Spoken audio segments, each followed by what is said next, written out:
I was walking down the street back in last June, around June 8th, I believe it was, and I just got off the phone with my mom.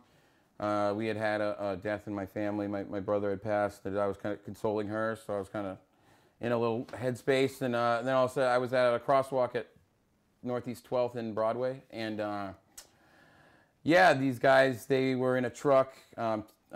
Tiny and Donovan, who were, the ones that ended up assaulting me. They were in a truck driven by a guy named Russell Schultz. And I had recognized them, more Tiny at the time, because he was a pretty recognizable figure, and he had been known in the media, and I'd seen him at like protests and stuff like that. But they didn't know who I was. They were just kind of yelling stuff at people about like Trump and stuff, like like build the wall, things like that. And I didn't really pay that much mind. It was just kind of surreal, in the headspace I was in, and then these guys from the internet that I know, they're like yelling things. But I was pretty kind of dismissive. I was just kind of like, went to walk across the crosswalk. They kind of focused in on me because I had been dismissive, and then they were kind of yelling stuff at me, calling me homophobic slurs, being threatening. And then by the time I got across the street, I kind of yelled back something. I didn't even yell. I just was like, F off, Tiny. Since I had identified Tiny, that's when they pulled over real quickly, and two of them jumped out, and Tiny came over and asked me how I knew him, and I thought it was before I got to answer. I guess maybe I got something out about like seeing him at protests, and at this one protest he had been hit. It was a big brawl, kind of melee, and he had been hit by one of his own guys. Actually, it was on the waterfront, and his sandal had flown off and kind of went to my direction. I tried to hand it to him that day. So I said something about the sandal. I didn't even think I got it out because I'd been knocked out. I mean, it didn't matter what I said, but he basically asked me how I knew him, and then whatever the answer was, punched me in the face. And I knocked back, and I felt like I was hit again. I don't know if it was on the way down or when I hit the ground. Eventually, he threatened my ex-wife, who brought out her phone to film it. So, and then there's some shots of that have been in the media of him running away, and they jumped in a truck and ran off. And so it was pretty weird. Definitely a strange time period for me. I had to go to the hospital. I split my lip open. I had to get stitches, and I had like a mild concussion. Generally, someone yelling stuff from a truck and then getting into a fight or something, or someone punching me, it's not. The fact that it's been this big of a deal is, but I guess it connects to a wider issue. I guess it was a pattern of stuff that they were doing at the time.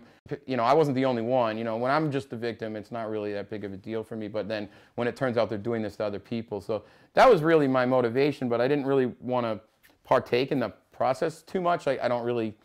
It's not really my thing. So. So you really only spoke up after hearing that other people had experienced this too. Yeah, and then but the messed up thing I think was that like the police. Well, actually, I'm not going to say the police weren't so bad. They were investigating it. But with the DA's office, they called me they called me once, like really quickly before, they called me once right before like their hearing or something, right? And I missed the call, and then I didn't hear anything from them. And I called them back actually like twice. I left a message, and they're claiming I didn't, or they couldn't get in touch with me. But then they just dismissed the charges. So, and at that point, I kind of had got the impression they didn't really care about it, and then I was kind of over it. So it was like kind of whatever. And actually, with the Willamette Week, the woman. I saw that article. Yeah. About it. Yeah, well, that's why this happened again, because with all the story with the texts and all that, basically, they were able to get my whole case file from the DA. All of a sudden, they called me, and they're like, they reopened the case, and they're, right about an hour before I think the story was about to be published. So yeah, he said, "Oh, I happen to be looking over your case," and so I was like, "Oh, okay, yeah, what a coincidence."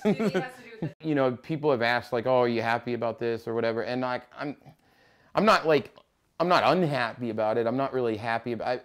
I don't really feel like I don't see any outcome that that seems ideal. I mean, if Tiny goes to prison, I don't really believe that prison, in the way that we have it in our society, really helps. I don't know many people that have been to prison that came out less violent. I don't have any illusions that any of this will be a deterrent for any of that necessarily. You're just asking me what I would like to see. Yeah, it would be that, yeah, them not beating people up anymore, and yeah, and and also just like a spotlight on like these people are dangerous, and I think that like the Proud Boys and like the other organizations, Patriot Prayer, and these far-right sort of extremist reactionary organizations that have been more emboldened in these time periods, I think it would be great. Any sort of stop to that, I'm fully in support of.